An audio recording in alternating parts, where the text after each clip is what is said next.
Hello and welcome back. आज हम लोग बात करने वाले हैं अगर आप यंग हैं तो आपको स्टॉक मार्केट में इन्वेस्ट करना चाहिए।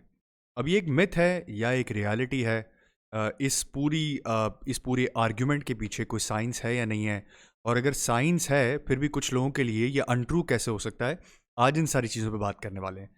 सो टू स्टार्ट ऑफ, आज से एक आध 2 साल पहले की बात है। When we were developing invest car, we wanted to develop a robo advisory का मकसद ये होता है कि जब एक बंदा आए वो अपनी कुछ चीज़ें इनपुट करे और उन चीज़ों को इनपुट करने के बाद उसको एक आइडियल पोर्टफोलियो या आइडियल पोर्टफोलियो एलोकेशन मिल जाए कि आपको स्टॉक मार्केट में कितने पैसे रखने हैं, रिस्क फ्री पे कितने पैसे रखने हैं, बैंक अकाउंट में कितने पैसे रखने हैं। अगर आप एग्जॉटिक्स में इंटरेस्टेड हैं लाइक बिटकॉइन, एनएफटीज, तो उसमें कितने पैसे होने चाहिए। This is all according to your risk.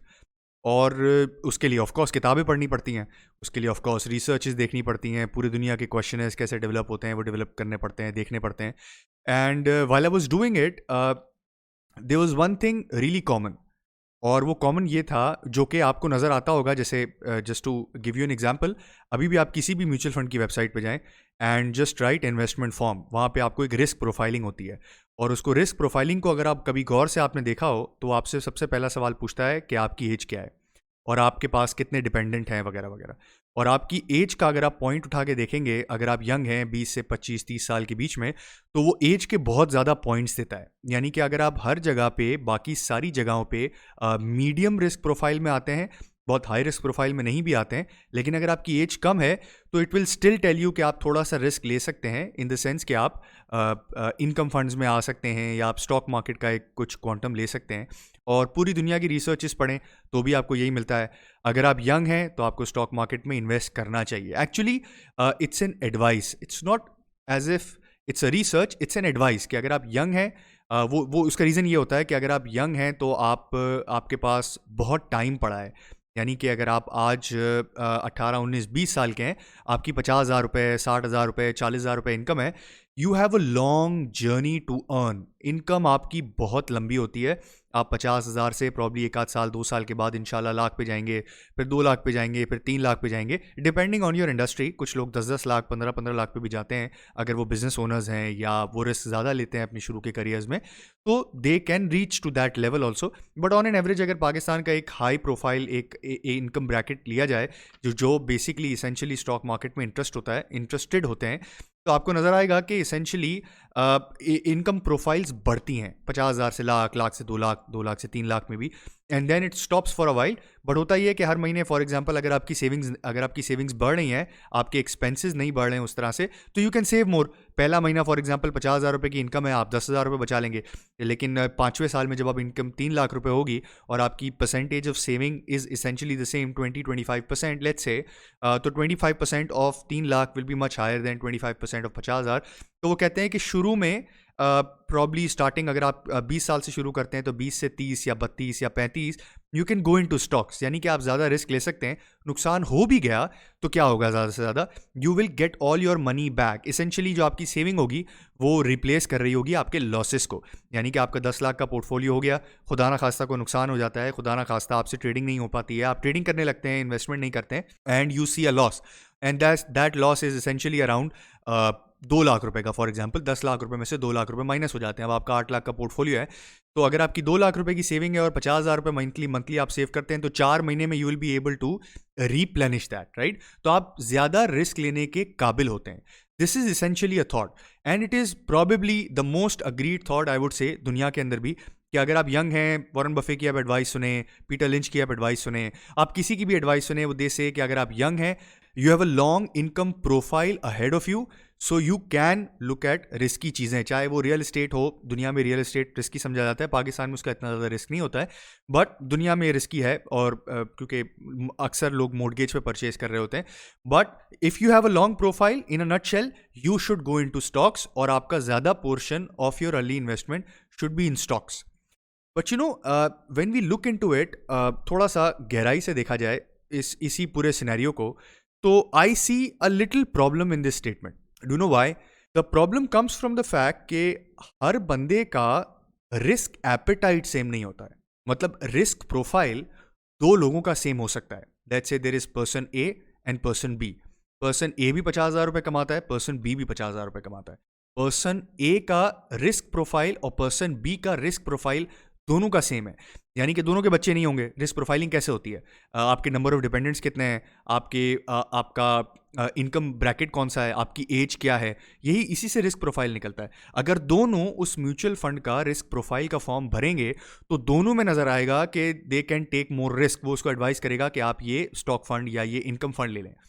But दोनों के रिस्क एपेटाइट में फर्क हो सकता है। दोनों के रिस्क एपेटाइट में फर्क इस तरह हो सकता है कि एक बंदा हो सकता है कि वो रिस्क पसंद ही ना करता हो, यानी कि उसको उसको अग्री ही ना हो कि मेरा जो 10,000 रुपये की मंथली सेविंग है वो 8,000 भी हो सकती है। वो इस आइडिया से ही नाला है कि मेरे पैसे घट भी सकते हैं। रिस्क एपेटाइट ही ऐसा है। और उसके आगे निकलते हैं, एक और चीज़ इसमें निकल के आती है कि उसकी सिचुएशन शायद एक जैसी ना हो। फॉर एग्जाम्पल, उसके नंबर ऑफ डिपेंडेंट्स, उसे लगता हो कि लेट्स से कि उसके father is not feeling well.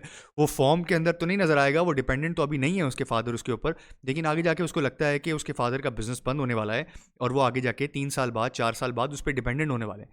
या लेट्स से कि उसने ज़्यादा लोन लिया हुआ है। अगर उसने लोन लिया हुआ है और लोन की इंटरेस्ट की पेमेंट और प्रिंसिपल पेमेंट के बावजूद he is able to save some amount, then he is not in a position to take risk. Not at all. हो ही नहीं सकता कि वो, अगर लेट्स से लाख रुपए की इनकम है, 30,000 रुपये की गाड़ी की इंस्टॉलमेंट जाती है, उसके बावजूद वो 20,000 रुपये सेव कर लेता है। ये पॉसिबल है। वो सोच भी नहीं सकता कि मेरे 20,000 रुपये का भी नुकसान हो जाएगा, बिकॉज वो 20,000 रुपये उसके लिए उस वक्त ऐसे हैं जैसे 75% ऑफ इट्स इंटरेस्ट इंस्टॉलमेंट जो कि मोर्टगेज की है। तो ये भी ज़रूरी है।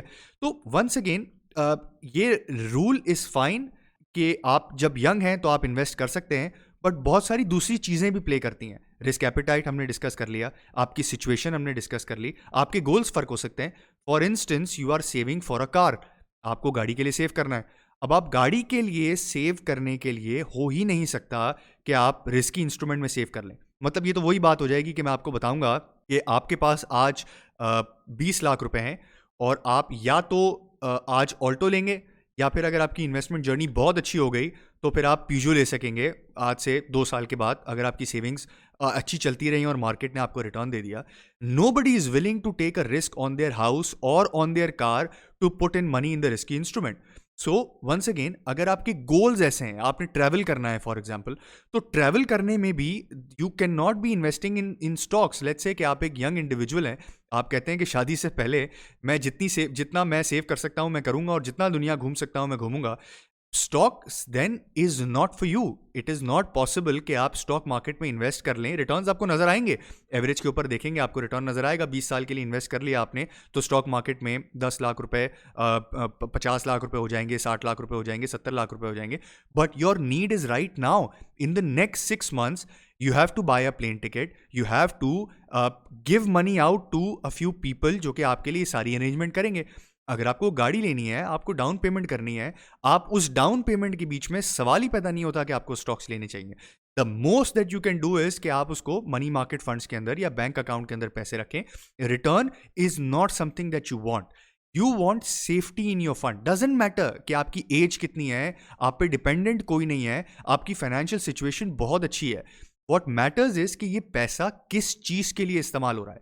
अगर ट्रैवल के लिए इस्तेमाल हो रहा है, गाड़ी के लिए इस्तेमाल हो रहा है, घर की सेविंग के लिए इस्तेमाल हो रहा है, आपकी सिचुएशन ऐसी नहीं है, फॉर एग्जाम्पल आपके पेरेंट्स रिटायर होने वाले हैं, अभी आपके लिए डिपेंडेंट नहीं है लेकिन आगे जाके आप पे डिपेंडेंट हो सकते हैं, तो then this is something that you should be very cautious about. Doesn't matter कि आपकी एज क्या है, आप यंग हैं, बट ये सारी जिम्मेदारियां आपके ऊपर हैं, या आप अपने लिए सेव करना चाहते हैं, अपने लिए पैसे बचाना चाहते हैं, कोई एक्सपेंस आपने प्लान किया हुआ है, then stock market is not for you.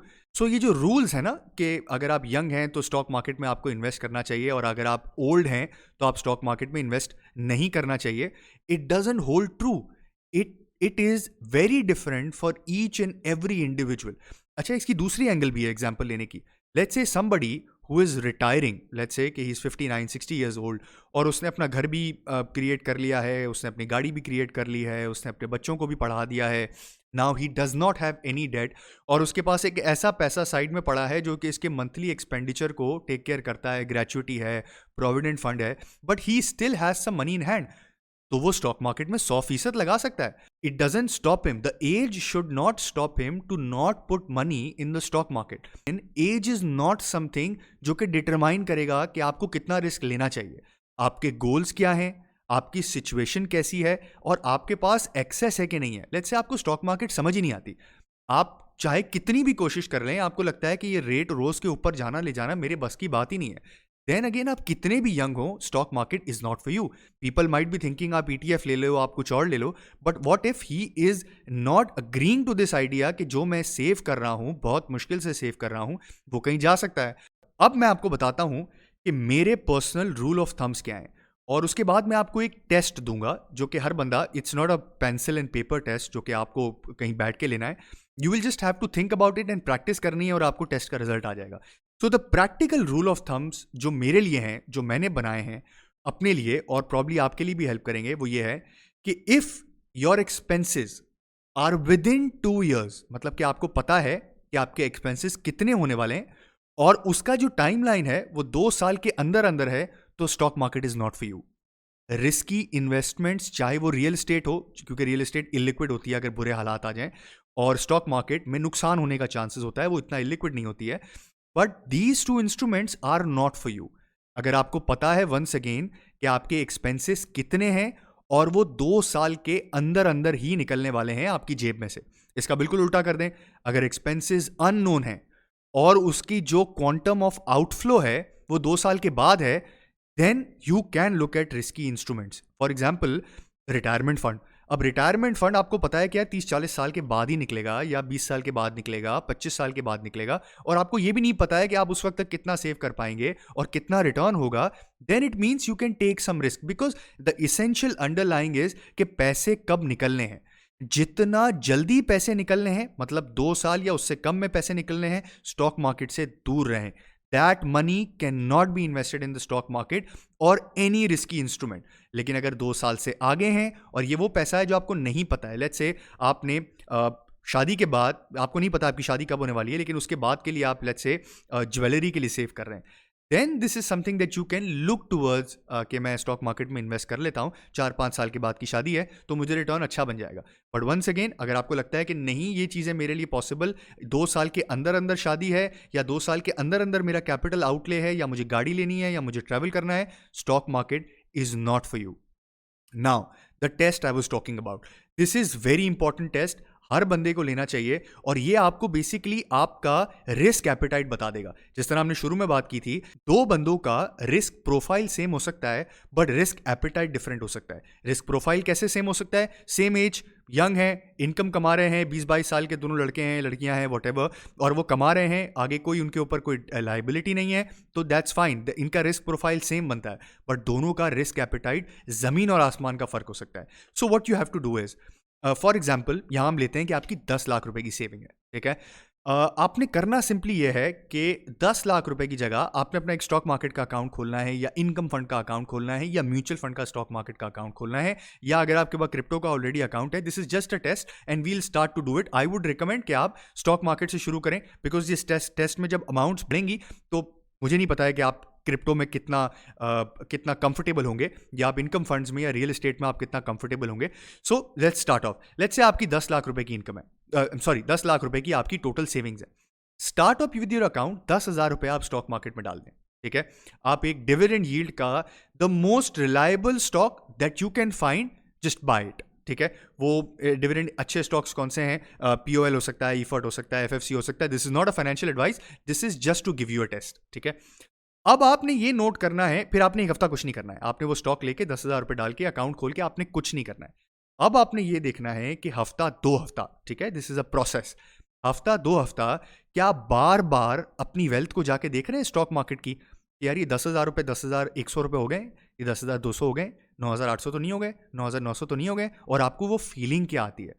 बहुत सारे ऐसे लोग होंगे जो कहेंगे यार 10 लाख रुपए हैं, 10,000 रुपए की कुछ भी नहीं होता, लेट्स गो, मेरा जिंदगी जो चल रही है वो चलती रहेगी. अगर आपको लगता है कि आपकी जिंदगी चल पा रही है, और आपको आपका रेगुलर काम डिस्टर्ब नहीं हो रहा है, आपको बार बार स्क्रीन खोलने की देखने की जरूरत नहीं पड़ रही है, न्यूज़ आर्टिकल पढ़ रहे हैं आप, किसी ने आपको ट्वीट कर दिया, व्हाट्सएप कर दिया, मार्केट इज डाउन 500 पॉइंट्स, और आप फौरन जाके देख रहे हैं कि मेरे पैसे वो 10,000 रुपए के कितने हो गए, देन अगर आप देख रहे हैं then you have a very less risk appetite. But हो सकता है लोग कहें 10 लाख रुपए का 1% है ना, 10,000 रुपए, मुझे कोई फर्क नहीं पड़ता.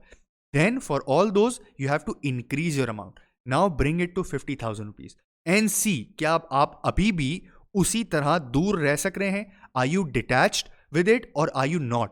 50,000 के बाद क्या आप भी उसी तो रेट रेस में नहीं आ गए कि नहीं यार 10 लाख का 50,000 रुपए इज अ बिग अमाउंट, मुझे रोज रोज देखना पड़ेगा, रोज रोज रिसर्च पढ़नी पड़ेगी, रोज रोज व्हाट्सएप ग्रुप्स को फॉलो करना पड़ेगा कि क्या हो रहा है. Then that is your risk appetite, उस 50,000 रुपए या उससे नीचे. ठीक है, लेकिन अगर आपको लगता है कि नहीं मैं 50,000 रुपए भी कुछ नहीं है, मैंने अच्छे स्टॉक्स लिए हैं और I can hold it of, मेरे काम में ध्यान लग रहा है, मुझे बार बार स्क्रीन खोलने की जरूरत नहीं पड़ रही है, then further increase this amount. Soon you will reach an amount जहां पे आपका ये थ्रेशोल्ड हिट हो जाएगा. और बहुत सारे लोगों का बहुत बीच में होगा. जैसे मैं एग्जांपल देके बताता हूं, अगर आप यंग हैं और आपकी रिस्क एपेटाइट ज्यादा होगी तो शायद आप 10 लाख रुपए पर भी पहुंच जाएं और आप कंटिन्यूसली उतना ही अपने रेगुलर काम में ध्यान दे सकें और स्क्रीन से दूर रह सकें. क्योंकि स्क्रीन देखना रोज बरोज, आपने अगर ये देखना शुरू कर दिया स्क्रीन, तो आपकी इन्वेस्टमेंट फिलॉसफी वैसे ही खत्म हो गई. बिकॉज जैसे जैसे आप स्क्रीन देखेंगे 10 लाख पौने 10 लाख रुपए हो जाएंगे तो आपकी बिल्कुल हालत खराब हो जाएगी और आप बोलेंगे यार मैंने गलत चीज़ ले ली, बेकार काम है, घटिया काम है. और 10 लाख 25,000 हो जाएंगे तो आप बोलेंगे यार ये तो मुझे बहुत अच्छा काम है, ये तो मैं ले सकता हूँ, मैं डेट लेके भी ये काम कर सकता हूँ. सो वंस अगेन बहुत डिफरेंट आपको नंबर्स मिलेंगे depending on the age profile, depending on your mood and momentum. इसीलिए I am saying keep one amount of money for 2 weeks so that अगर आप मूड बुरा है, मूड अच्छा है, बहुत ऊपर नीचे चीजें हो रही हैं, सब कुछ एवरेज आउट हो जाएगा. At the end of this exercise probably it might take you 2 months, probably it might take you 1.5 month, 3 month, whatever the time is, but this will exactly tell you कि आप इस पैसे का stock market में कितना risk ले सकते हैं. This is your risk apatite. 2.5 lakh रुपए, 3 लाख रुपए, 4 लाख रुपए, 5 लाख रुपए, 50,000 रुपए, it does not matter. What matters is कि अभी जो आपका दिमाग है और अभी जो आपका जो मेंटल फिलॉसफी आपकी इस वक्त है वो आपको अलाउ करती है कि इतने अमाउंट का आप रिस्क ले सकते हैं. जैसे जैसे आपकी एज बढ़ेगी आप प्रॉबेबली थोड़ा ज़्यादा एक्सपीरियंस्ड होंगे, आप थोड़ा सा कामनेस में आएंगे. बिकॉज जो यंग बच्चे होते हैं 18, 19, 20, 25 साल के, दे वुड वांट टू सी हर रोज़ के मेरे पोर्टफोलियो के अंदर क्या हो रहा है, मैंने आज कितना कमाया, कितना गवाया, and probably discuss with your friends. But जैसे जैसे आप में थोड़ी सी मेच्योरिटी आएगी हो सकता है कि आपका रिस्क प्रोफाइल बढ़ना, रिस्क एपेटाइट बढ़ना शुरू हो जाए. So this is the best exercise that you can do to know कि आपकी सेविंग का कितना % आप रिस्क ले सकते हैं. That is your total risk appetite. अब आपको उसको रियल एस्टेट में करना है. Real estate I would not से इट बिकॉज रियल एस्टेट की रोज की प्राइसेस नहीं आती हैं तो आपको पता नहीं चलता है. मतलब कि this is something that is brewing but not happening in front of you, तो आप उतना ज़्यादा घबराते नहीं है. बट जो भी चीज़ें जिसकी फॉरन रोज प्राइसेस अवेलेबल होती हैं, जैसे कि नॉट रियल एस्टेट, जैसे कि स्टॉक मार्केट हो गया, क्रिप्टो हो गया, NFTs हो गया, this will exactly tell you कि स्क्रीन के ऊपर जो भी चीज़ें की प्राइस रोज अपडेट हो रही है उसका रिस्क एपेटाइट आपका कितना है. So this worked for me. I hope this will work for you too. Do take this exercise. Do let us know in the comment कि आपको कैसा समझ में आया. Once again, this topic was taken from the poll that we did on YouTube, और वो पे community में we got a lot of votes saying कि this topic should be covered. If you want any other angle of this topic should be covered, please go to this poll, comment on it, और आप दूसरा angle दें. Probably we'll talk about that as well. And we are loving it. You're liking our podcast, so we are very thankful. Once again, अगर आपने subscribe नहीं किया है तो this podcast is available on Google, Apple and Spotify and Anchor.fm जहाँ पे ये podcast host होता है. तो thanks a lot and we'll be back soon.